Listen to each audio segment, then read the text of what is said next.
Alexandre Taillefer listens to Quebec Premier Philippe Couillard as he is presented as the Liberal Party's campaign president for the fall election during a news conference Tuesday, May 15, 2018 in Montreal. Paul Chiasson, the Canadian press: cheer up, Quebec Liberals, your party's not quite dead yet. And that's even if its signs of life have been feeble. Quebec's leading political pollster, Jean-Marc Léger, identifies 5 key indicators for anticipating trends in the province's politics: the francophone vote, satisfaction with the government, the leader's popularity, the desire for change, and voters' expectations of who will win the election. In the latest Léger poll, conducted for the LCN All News channel, Le Devoir and Le Journal de Montréal, all 5 of those indicators favored the coalition Avenir Quebec party. Among Francos expressing a party preference, the CAQ was chosen by 41% to 26% for the Parti Québécois and only 16% for the Liberals. Among all voters, 69% said they were dissatisfied with Premier Philippe Couillard's government, to only 23% who expressed satisfaction. The coalition's François Legault was the most popular choice for best premier, preferred by 25% to 14% for Couillard and 12% for Jean-François Léger of the PQ. 69% preferred a change of government, while only 14% opted for continuing with the present one. Even among respondents who said they would vote Liberal, 21% wanted a change, possibly an indication of dissatisfaction with Couillard's leadership. Asked which party most represented change, 30% chose the CAQ, 16% the Quebec Solidaire Party, 12% the PQ, and 6% the Liberals. And asked which party will win the next election, 37% named the coalition, 22% the Liberals, and 7% the PQ. Léger also pointed out that the trend in party preferences in his firm's polls over the past year has been running in favor of the CAQ, and against the Liberals. The coalition had gained 9 percentage points in popularity, while the Liberals had lost 6.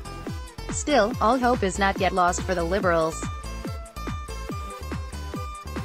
Léger hedged that anything can happen in the October election, since 1 out of 2 voters said they could change their minds.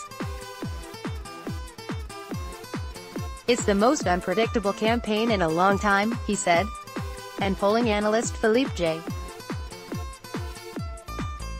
Fournier calculated for L'Actualité magazine that in an election held recently, the Liberals still would have had a 10% chance of winning the most seats and forming a minority government.